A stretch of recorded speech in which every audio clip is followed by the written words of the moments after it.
Evitalacrisis.com, episodio 375.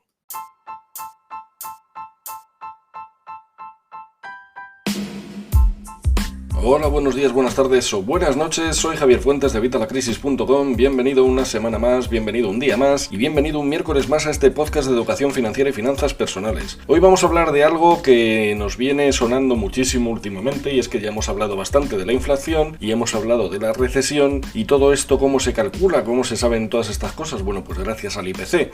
Así que vamos a ver qué es hoy el IPC, vamos a ver qué es, cómo se calcula y cómo nos afecta. Creo que es algo fundamental, creo que es algo que debemos saber todos y aunque más o menos lo sabemos, a lo mejor no lo tenemos tan claro como pensábamos. Así que eso es lo que vamos a ver en el episodio de hoy. Pero antes, como siempre, ya sabes, Evitalacrisis.com, cursos y recursos de educación financiera y finanzas personales, donde tienes todo lo necesario para mejorar tu economía familiar, para empezar a ahorrar, a invertir, para aprender cómo conseguir beneficios, para entender conceptos raros como el de hoy, que vamos a hablar del IPC. Todo eso lo tienes en Evitalacrisis.com. Estamos a 12 euros al mes y son los únicos cursos que se pagan solos. Porque si haces todo lo que yo te recomiendo en mis cursos, vas a generar, vas a ahorrar y vas a ganar muchísimo más que estos 12 euros, así que no dejes pasar la oportunidad, apúntate hoy mismo. Además tienes ya disponible la última clase, cómo conectar el dinero con lo que realmente nos importa, así que ya te digo, es la ocasión ideal, apúntate hoy mismo y disfruta ya de la nueva clase de este curso de educación financiera y finanzas personales. Bueno, pues vamos con el tema del día y aunque los datos que te voy a compartir tienen ya casi un mes, pues bueno, yo creo que son interesantes para conocer exactamente qué es esto del IPC.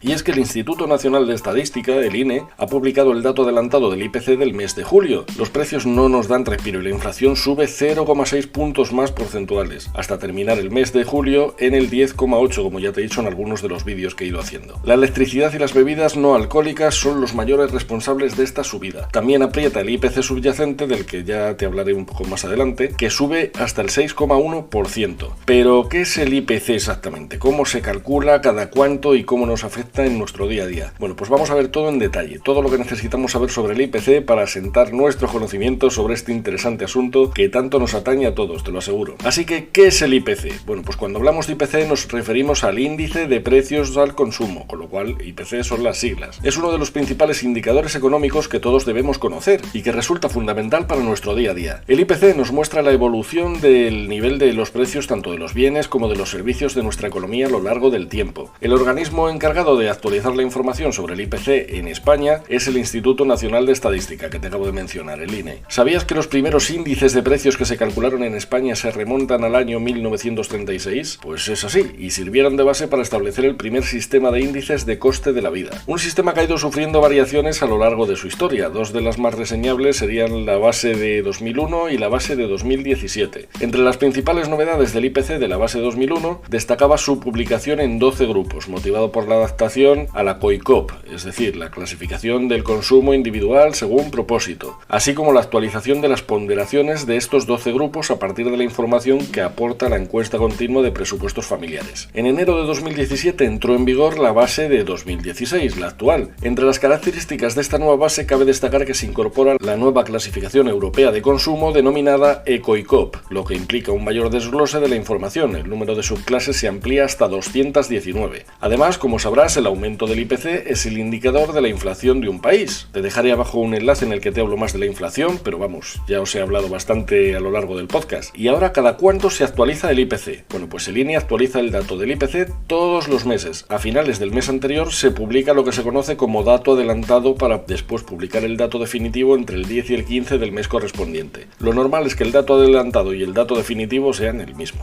Cada mes se publica en la página del INE el dato mensual, anual y el dato en lo que va de año. Te adelanto que desde febrero de 2021, que fue la última vez que bajó, todo ha ido hacia arriba. Pero vamos, lo puedes ver en la página del INE. Bueno, vamos a ver qué tipos de IPC existen y qué características tienen. Para empezar, tenemos el IPC armonizado. Se utiliza en la Unión Europea para comparar el índice de los precios de los diferentes miembros. Por ejemplo, el IPC de España con el de cualquiera de las economías de la zona euro. La cesta de productos que se utiliza es común para todos los países. Luego está estaría el IPC subyacente. Cuando hablamos del IPC o inflación subyacente nos referimos a aquel que no tiene en cuenta el precio de los productos energéticos ni de los productos alimenticios no elaborados, es decir, los que más varían su precio durante el año. Con el IPC subyacente se puede tener una visión más estable de la evolución de los precios de un país. Vale, pero ¿cómo se calcula el IPC? Bueno, pues como te decía, el INE es el encargado de calcularlo. Para ello utiliza una cesta de bienes y servicios que va cambiando a lo largo del tiempo. ¿Un ejemplo? Bueno, pues hace apenas unos años, con el base 2016, se incorporaron artículos como los servicios en línea de vídeo y música y el café monodosis, y se eliminaron otros como la videocámara o el DVD grabable. Para realizar esta cesta, el INE se pone en contacto con establecimientos de 177 municipios de nuestro país, para que la cesta sea lo más realista y representativa posible. No se tienen en cuenta ni rebajas ni liquidaciones. Actualmente está compuesta por 479 artículos, divididos en estos 12 grupos que te he mencionado antes, con una ponderación diferente. Es decir, depende de la importancia que tenga en el mercado. Te voy a decir las 12 categorías, total son 12. Mira, alimentación y bebidas no alcohólicas, la ponderación es de un 23,62%. Las bebidas alcohólicas y el tabaco un 3,20%. El vestido y el calzado un 6,37%. La vivienda un 13,58%. El menaje un 5,94%. La sanidad un 3,93%. El transporte un 12,45%. Las comunicaciones un 3,73%. El ocio y la cultura un 6,79%. La enseñanza un 1,66%. Los hoteles, cafés y restaurantes un 11,64%. Y para terminar, una categoría que han englobado que se llama otros, que tiene un 7,10%.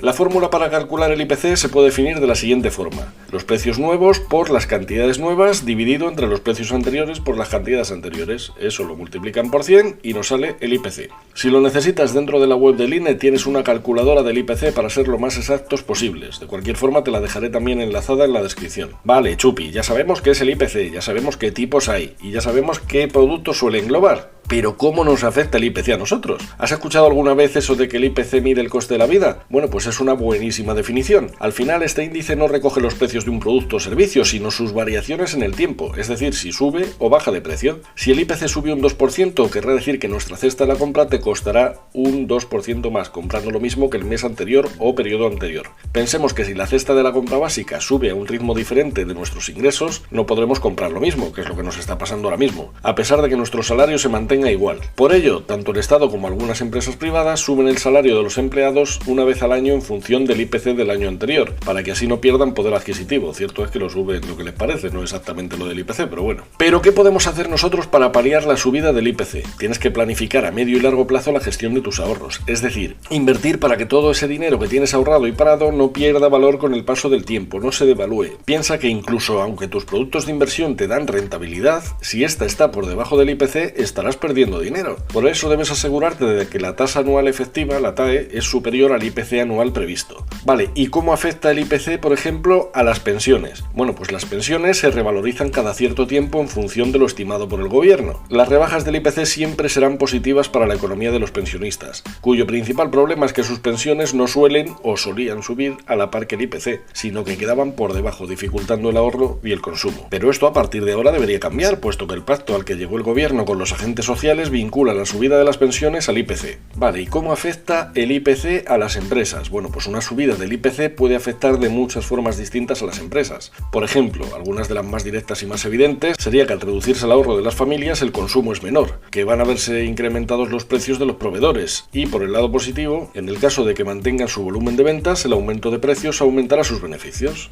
Pero, ¿y el IPC en los salarios? Bueno, pues como te decía antes, algunas empresas privadas y el sector público suelen subir los salarios conforme al IPC. Sin embargo, esto no es algo obligatorio ni ocurre en todas las empresas. Además, hay que tener en cuenta que esto no es necesariamente una mejora de las condiciones salariales, sino la equiparación que permite a los trabajadores mantener su poder adquisitivo. ¿Y afecta, por ejemplo, a las inversiones y a la bolsa? Pues claro, cuando baja la inflación, fomentamos el ahorro y por lo tanto también la inversión. Es lógico, si una persona tiene más dinero para ahorrar porque su cesta de la compra no sube, tendrá más dinero para invertir. Así, la bolsa y los diferentes fondos de inversión aumentan su volumen de negocio. Sin embargo, si sube el IPC, bajará el poder adquisitivo de los ciudadanos, resintiéndose la actividad bursátil o inversora.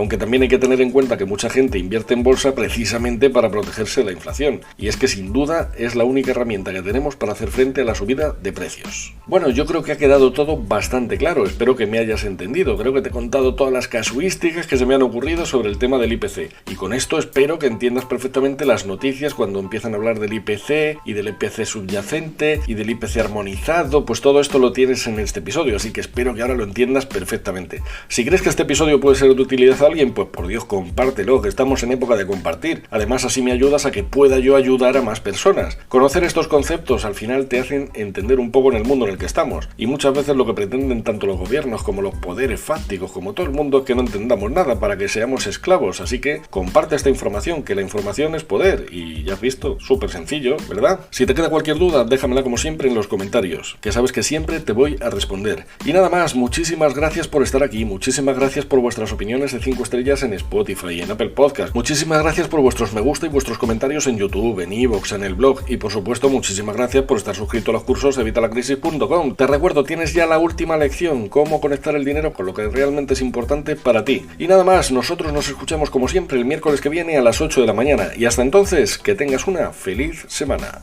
Hasta luego.